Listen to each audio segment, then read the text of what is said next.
कि बड़ा प्रशासनिक फेरबदल किया गया है। 7 डिप्टी एसपी के तबादले हुए हैं और 2 के तबादले निरस्त किए गए हैं। ACP Bhawani Singh ACP cyber crime Jaipur, Girdhar Singh CO Makrana Didwana Kuchaman और Rudra Prakash Sharma ACP cyber crime north Jaipur commissionerate, Pradeep Goyal DSP और leave reserve CID CB Jaipur, Haricharan Meena DSP leave reserve CID CB.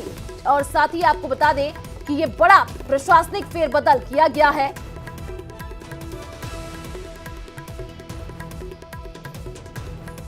तो जयपुर से आपको ये बड़ी जानकारी, 7 डिप्टी एसपी के तबादले किए गए हैं और 2 के तबादले यहां पर निरस्त भी हुए हैं। बड़ा प्रशासनिक फेरबदल किया गया है, ये बड़ी जानकारी आपको दे रहे हैं गिरधर सिंह सीओ मकराना डिडवाना कुचामन। और आपको बता दें कि कई ऐसे नाम हैं, 7 डिप्टी एसपी के तबादले और 2 के तबादले निरस्त हुए हैं। और इसी खबर पर ज्यादा जानकारी के लिए संवाददाता विष्णु हमारे साथ फोन लाइन पर जुड़ चुके हैं। विष्णु, बड़ा प्रशासनिक फेरबदल किया गया है, क्या अपडेट, इसके क्या मायने निकाले जाए? देखिए, प्रदेश में आचार संहिता लगने वाली है। उसके पहले जो पावर गेम है, जो अधिकारियों को ट्रांसफर करने का, उसके बाद में ट्रांसफर को निरस्त करने का, उनको यथावत रखने का जो खेल है वो लगातार जारी है। इसी कड़ी में एक और तबादला लिस्ट आज सुबह भी आई थी। उसके बाद अब डिप्टी एसपी की लिस्ट, तबादला लिस्ट अब दोपहर को आई है। उसके पहले आरएएस और जो कुछ आईएएस के तबादले किए गए थे। तो अब जो डिप्टी एसपी के तबादले किए गए उनमें 7 आरपीएस ऑफिसर्स को अलग अलग जिलों में लगाया गया, जिनमें 2 अधिकारी भवानी सिंह शेखावत और उसके अलावा रुद्र प्रकाश शर्मा को साइबर क्राइम जयपुर कमिश्नरेट में लगाया गया। उसके अलावा जो एसीपी बस्सी फूलचंद मीणा, उनके तबादले को निरस्त कर दिया गया है। वहीं पर सीओ दौसा कालूराम मीणा, उनके तबादले को भी निरस्त करते हुए यथावत पोस्टिंग करने के आदेश आज जो पुलिस मुख्यालय ने जारी किए। तो इस प्रकार से आज देखने को एक तबादला, 2 दिन पहले भी तबादला लिस्ट आई थी, उसके पहले भी आई थी। तो आचार संहिता लगने के, क्योंकि लगने ही वाली है जल्द से जल्द, ऐसे में तबादलों का दौर, चुनावी जो माहौल है उसके बीच में ये तबादला की लिस्ट आई है। जी बिल्कुल विष्णु, देखिए आने वाले दिनों में चुनाव भी है और उसके पहले ये बड़ा प्रशासनिक फेरबदल किया जा रहा है।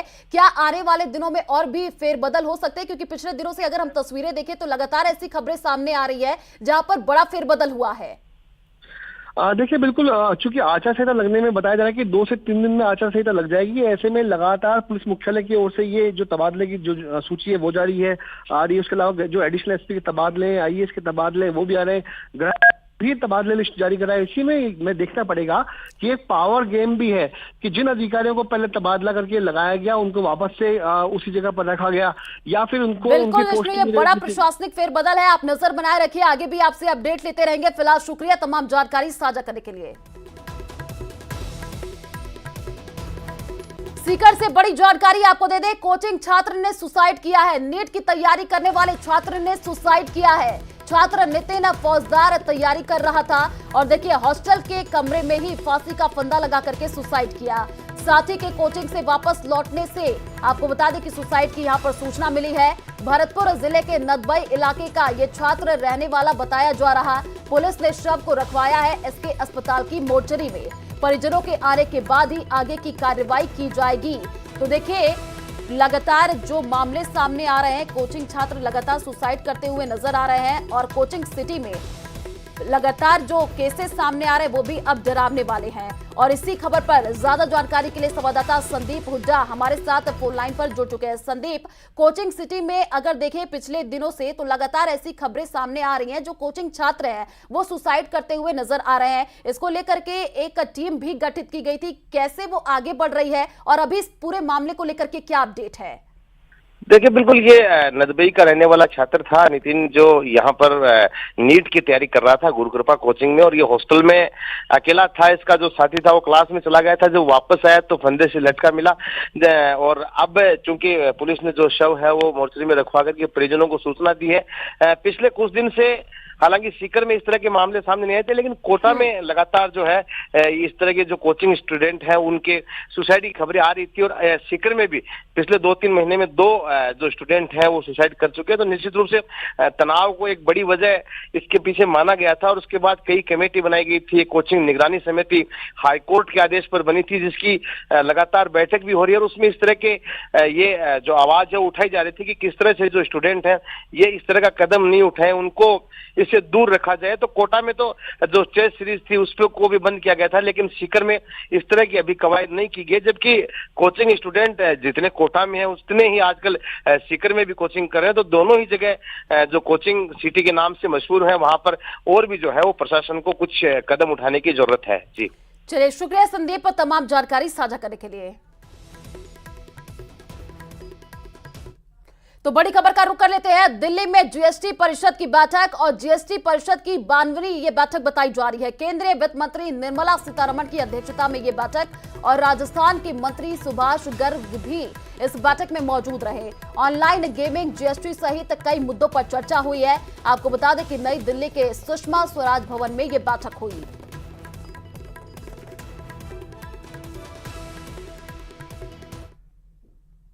तो बीजेपी में टिकटों की पहली सूची का इंतजार बढ़ता जा रहा है, जिससे प्रदेश कार्यालय पर कार्यकर्ताओं और नेताओं का तांता लग रहा है। एक और जहां टिकट की उम्मीद लगाए नेता कार्यकर्ता आखिरी कोशिश के तौर पर पार्टी कार्यालय पहुंच रहे हैं, तो संभावित प्रत्याशियों की आशंका और स्थानीय विधायक के विरोधी गुट भी सक्रिय हो गए हैं। देखिए रिपोर्ट।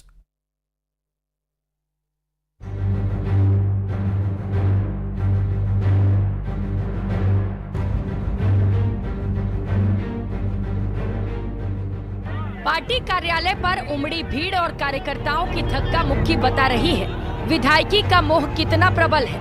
दरअसल सूची जारी होने से पहले आखिरी कवायद के रूप में बड़ी संख्या में कार्यकर्ता और जिला स्तरीय नेताओं की बीजेपी के प्रदेश कार्यालय पर भीड़ उमड़ रही है। आलम यह है कि अब बड़े नेता प्रदेश कार्यालय आने से बच रहे हैं, तो भीड़ को काबू करने के लिए कार्यालय का गेट तक बंद करने की नौबत आ रही है। माना जा रहा है कि अब जल्द ही बीजेपी की पहली सूची जारी होने वाली है। ऐसे में आखिरी कवायद के रूप में टिकटार्थी अलग अलग तरह के समीकरण और रोचक कारण बता रहे हैं। हमारे यहाँ टोडाभीम विधानसभा क्षेत्र 2 तहसीलों से मिलकर बना है। एक टोडाभीम तहसील है और एक नादौती तहसील है। होता क्या है कि नादौती तहसील के व्यक्ति को जब टिकट मिलता है तो टोडाभीम वाले नाराज होते हैं, टोडाभीम वाले को मिलता है तो नादौती वाले नाराज होते हैं। मेरा गांव लकीली ऐसी स्थिति में है, टोडाभीम तहसील का लास्ट गांव है और नादौती का पहला है। रतनगढ़ से वर्तमान में विधायक अविनेश जी महर्षि, जिन्होंने पहले बहुजन समाज पार्टी से और कांग्रेस पार्टी से चुनाव लड़ा था, वो जीत नहीं पाए। पिछली बार पार्टी ने उनको भेजा और हमने सहर्ष स्वीकार करके उनको चुनाव जिताया। जैसे ही उन्होंने चुनाव जीता, हम सभी जो मूल भारतीय जनता पार्टी के कार्यकर्ता हैं उनकी उन्होंने अनदेखी शुरू कर दी। 365 दिन काम करता रहता हूँ। चुनाव से पहले भी करता था, अब भी करता हूँ, रेगुलर करता रहता हूँ। रेगुलर सर क्षेत्र में सक्रिय हूँ, स्थानीय हूँ, युवा हूँ और मोदी जी के क्राइटेरिया में फिट हूँ। कार्यकर्ताओं की भीड़ का आलम यह है कि जब भी कोई बड़ा नेता पार्टी कार्यालय पहुंचता है, कार्यकर्ता उसे घेर लेते हैं। अब पार्टी के सामने ऐसे कार्यकर्ताओं को संतुष्ट करना चुनौती बन गई है। चुनाव प्रबंधन समिति के संयोजक नारायण पंचारिया ने कहा कि कई बार कार्यकर्ता भावुक होकर या भ्रम में पार्टी कार्यालय पहुंच जाते हैं।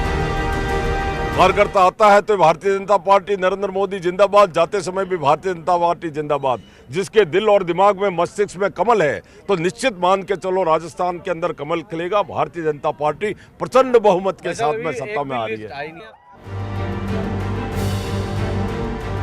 संभवतः पार्टी ने चुनाव से इतना पहले टिकट की घोषणा करने पर होने वाले विरोध और नुकसान को भांप लिया है। यही कारण है कि केंद्रीय चुनाव समिति की बैठक होने के बाद भी अब तक सूची जारी नहीं की गई है। हालांकि सूची जारी नहीं होने के पीछे और भी कई वजह बताई जा रही है।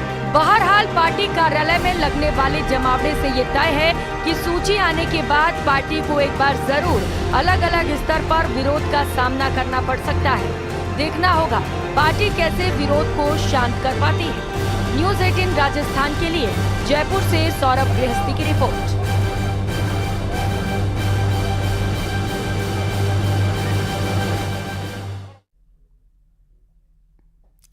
जातीय जनगणना को लेकर सीएम गहलोत ने जयपुर में एक कार्यक्रम के दौरान बयान दिया। इस दौरान उन्होंने कहा, जो बिहार सरकार ने किया है वे मॉडल हम अपना रहे हैं।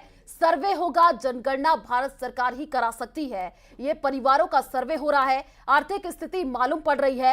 ये एक बहुत बड़ा निर्णय हुआ है। हमारी पार्टी की प्रतिबद्धता है कि हम इसे आगे बढ़ाएंगे। सुप्रीम कोर्ट तक में बहस हो चुकी है, हाई कोर्ट में फैसला आ गया है, बिहार गवर्नमेंट के पक्ष के अंदर आ गया है, तो वही मॉडल हम अपना रहे हैं। जो बिहार गवर्नमेंट ने किया है वो मॉडल जो है राजस्थान में अडॉप्ट करेंगे। सर्वे होगा, ठीक है।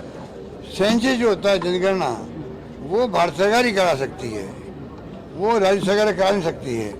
ये खाली सर्वे हो रहा है, परिवारों का सर्वे हो रहा है, आर्थिक स्थिति मालूम पड़ जाएगी साथ के अंदर। बीकानेर जिले में ही रहेगा। खाजूवाला को अनूपगढ़ जिले में शामिल किए जाने के फैसले को गहलोत सरकार ने वापस ले लिया है। इसको लेकर करीब 2 महीने से खाजूवाला के लोग प्रदर्शन कर रहे थे और उनके संघर्ष की जीत हुई है। इसको लेकर खाजूवाला विधायक और मंत्री गोविंद मेघवाल ने सीएम अशोक गहलोत को धन्यवाद दिया। खाजूवाला की जनता के संघर्ष की जीत हुई है और खाजूवाला को फिर से बीकानेर जिले का हिस्सा बना दिया गया है। पहले खाजूवाला को अनूपगढ़ जिले में शामिल कर लिया गया था, जिसके बाद में वहां की जनता ने लंबा आंदोलन चलाया। कई कस्बों के बाजार लगातार बंद रहे और आखिरकार आज मुख्यमंत्री अशोक गहलोत ने फैसला किया है कि खाजूवाला बीकानेर जिले का ही हिस्सा होगा। ये नोटिफिकेशन जारी कर दिया गया है जो मेरे हाथ में है, और इस बारे में और ज्यादा बातचीत करने के लिए हमारे साथ मौजूद हैं खाजूवाला के विधायक और सरकार में कैबिनेट मंत्री गोविंद मेघवाल। मेघवाल जी, पहले तो आपकी सरकार ने जिला बनाया और खाजूवाला को अनूपगढ़ में शामिल किया, अब वापस बीकानेर में क्यों? देखिए, जब मुख्यमंत्री जी ने 19 जिले बनाए तो अधिकारियों ने जो नीचे से जैसी रिपोर्ट दी वैसी की वैसी वो चलेगी, और हमारा छत्तीसगढ़ और खाजूवाला ये भी अफसरों की त्रुटि से इसको भी जो है अनूपगढ़ में कर दिया गया था। वहां आंदोलन भी हुआ, फिर मेरे नेतृत्व में करीब 100 आदमी, जिसमें अधिकतर सरपंच थे, वहां के मुखिया थे, कांग्रेस के पदाधिकारी थे, कुछ सामाजिक संगठन थे, तो हम सब लोग जब मुख्यमंत्री जी से मिले तो मुख्यमंत्री जी ने इस बात को गंभीरता से सर्वे करवाया। तो मैं 24 अगस्त को जाकर के करीब 5000 आदमी खाजूवाला में, 2-3 हजार थे छत्तीसगढ़ में, मैंने घोषणा कर दी थी और मैंने खाजूवाला की जनता को विश्वास दिला दिया था, चाहे मुझे कुछ भी करना पड़े, लेकिन छत्तीसगढ़ खाजूवाला वापस बीकानेर में सम्मिलित करेंगे। क्या इसके पीछे कोई सियासी नफा नुकसान भी एक बड़ी वजह रही? क्या आपको लग रहा था कि अगर खाजूवाला अनूपगढ़ का हिस्सा रहेगा तो चुनाव में नुकसान हो सकता कहीं? देखिए, आप जानते हो कि बीकानेर एक अपने आप में बहुत बड़ा नाम है, संभाग मुख्यालय है, और खाजूवाला और छत्तीसगढ़ जो लोग हैं वो अधिकतर बीकानेर से जुड़े हुए लोग हैं। इसलिए सबकी इच्छा थी, और मेरे भी दिमाग में एक बात जरूर आई थी, क्योंकि मैंने पहले लिखित में दे दिया था कि छत्तीसगढ़ और खाजूवाला इन दोनों को आप बीकानेर में ही रखें। ये बात मैंने लिखित में पहले अवगत करा दी थी। तो निश्चित रूप से लोगों में छोटी मोटी नाराजगी थी, और नेता वही होता है जो जनता की नब्ज को टटोल करके और उनके अनुसार जो है जन भावनाओं को देखते हुए निर्णय ले। तो अब क्या लगता है, अब कोई नुकसान नहीं है, फायदा नजर आ रहा है चुनाव में? जो लोग विरोध कर रहे थे अब आपके साथ खड़े हो गए इस मुद्दे पर? मैं वही कह रहा हूं कि 24 अगस्त को मैंने इतनी बड़ी सभा में खाजूवाला में आंदोलन के स्थान पर ये मैंने घोषणा कर दी थी कि चाहे मुझे कुछ भी करना पड़े, लेकिन छत्तीसगढ़ और खाजूवाला वापस लाऊंगा। और इसके लिए मैं ढेर सारी बधाई मुख्यमंत्री जी को देना चाहता हूं कि जितने जिले बने हैं उसमें उन्होंने इस बात को गंभीरता से लिया और मेरी बात को उन्होंने गंभीरता से समझा और मेरी बात रखी। इससे मेरा भी मान बढ़ा है, कांग्रेस पार्टी का मान बढ़ा है। और देखिए, मुख्यमंत्री जी तो जो इस बार इन्होंने काम किए हैं, ये तो एक ऐतिहासिक पुरुष बन चुके हैं कि इनका निर्णय जबरदस्त हुआ। और मैं बधाई देना चाहता हूं आज मुख्यमंत्री जी को कि 3 जिले और बनाए आपने, और साथ में जो खाजूवाला और छत्तीसगढ़ का आपने निर्णय किया है, वहां जनता में भयंकर लहर है, खुशी है, और 1-2 दिन के अंदर हम जो है विजय जुलूस भी निकालेंगे। बहुत बहुत शुक्रिया। तो ये थे गोविंद मेघवाल, जो अनूपगढ़ में खाजूवाला के जाने के बाद में खास से परेशान थे, लेकिन अब इनके चेहरे पर भी मुस्कान है और चुनाव में एक बड़ा मुद्दा बन सकता था जिस समय रहते सरकार ने समझा, और आज जो है खाजूवाला वापस बीकानेर का हिस्सा बन गया है। तो अब जो है इनको भी लगता है कि इससे उनको भी सियासी फायदा होगा। कैमरा पर्सन यासीन के साथ बाबूलाल धायल, न्यूज 18 जयपुर। तो एशियन गेम्स से जुड़ी हुई बड़ी जानकारी आपको दे दें। एशियन गेम्स में भारत के शुभ 101। एशियन गेम्स में भारत को एक और गोल्ड मिला है। पुरुष क्रिकेट में भारत ने गोल्ड जीता है। भारत ने 27वां गोल्ड मेडल हासिल किया है। इस गोल्ड के साथ भारत के कुल 101 मेडल हो चुके हैं। तो ये बड़ी जानकारी आपको दे रहे हैं। देखिए, लगातार एशियन गेम्स में भारत का डंका बजता हुआ नजर आ रहा है और सुबह तक देखिए जो अपडेट थी उसमें भारत के पास 100 मेडल थे, लेकिन अब भारत के लिए शुभ संकेत और भारत को अब शुभ 101 यानी कि 101 मेडल अब भारत ने हासिल कर लिया है। भारत ने 27वां गोल्ड मेडल जीता है। ये बड़ी जानकारी आपको दे रहे हैं और इस गोल्ड के साथ भारत के कुल अब 101 मेडल हो चुके हैं। तो एशियन गेम्स में भारत को एक और गोल्ड मिला है। ये बड़ी जानकारी आपको दे रहे हैं। पुरुष क्रिकेट में भारत ने गोल्ड जीता है। केंद्रीय खेल मंत्री अनुराग ठाकुर ने कहा, मैं हमारे खिलाड़ियों को 140 करोड़ भारतीयों की ओर से बहुत बहुत बधाई और शुभकामनाएं देता हूं। आपने वर्तमान और भविष्य के खिलाड़ियों के लिए एक प्रेरणा दी है। एशियन गेम्स में 101वां मेडल भारत की कबड्डी टीम ने जिताया है। एशियन गेम्स के 72 साल के इतिहास में इस साल हमने कई विश्व रिकॉर्ड तोड़े और एशियन रिकॉर्ड बनाए हैं। हुई मेडल्स की बौछार, इस बार 100 पार। मैं हमारे सभी खिलाड़ियों को, एथलीट्स को 140 करोड़ भारतीयों की ओर से बहुत बहुत बधाई और शुभकामनाएं देता हूं। आपने वर्तमान और भविष्य के खिलाड़ियों के लिए एक नई प्रेरणा दी है और चीन में जब जब गोल्ड जीता तब तिरंगा शान से लहराया है और 100वां मेडल किसी और गेम में नहीं, भारत की कबड्डी टीम ने जिताया है। एशियन गेम्स के 72 साल के इतिहास में इस बार हमारे एथलीट्स ने कई विश्व रिकॉर्ड तोड़े और बहुत सारे एशियन रिकॉर्ड्स बनाए भी। अगर मैं कहूं तो एथलेटिक्स में 29 मेडल, शूटिंग में 22 मेडल, आर्चरी में 9 मेडल और इसके साथ पहली बार 100 मेडल पार किया है। प्रधानमंत्री जी की सोच और उनके द्वारा दी गई सुविधाएं और हमारे खिलाड़ियों की मेहनत और उनका दृढ़ संकल्प, इसने सुनिश्चित किया कि भारत 100 का सपना साकार करे। एशियन जो अभी चाइना में हो रहा है उसमें भारत के खिलाड़ियों की पदकों की श्रृंखला 100 पार हो गई है। भारत के हर नागरिक को बहुत बहुत बधाई, माननीय प्रधानमंत्री जी को धन्यवाद और बधाई। हर अंतर्राष्ट्रीय खेल के अंदर भारत की जो पदकों की श्रृंखला है, संख्या है, वो बढ़ती जा रही है और भारत के अंदर एक आत्मविश्वास, खिलाड़ियों के अंदर एक आत्मविश्वास है। तो अक्टूबर के महीने में 2 ग्रहण पड़ने जा रहे हैं, सूर्य ग्रहण और चंद्र ग्रहण, और कहा जा रहा है कि इन ग्रहण के पहले भूकंप से लेकर सैलाब तक तबाही मचा रहे हैं। तो क्या वाकई ग्रहण का कोई तबाही कनेक्शन होता है? देखिए हमारे इस रिपोर्ट में।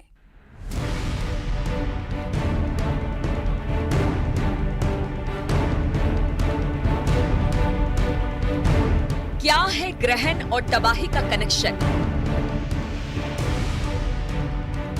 15 दिन में लगने जा रहे हैं 2 ग्रहण। 14 अक्टूबर को सूर्य ग्रहण, 29 अक्टूबर को चंद्र ग्रहण। क्या ग्रहण के कारण हो रही तबाही? क्या ग्रहण से पहले आया भूकंप? क्या ग्रहण के कारण आया सिक्किम में सैलाब?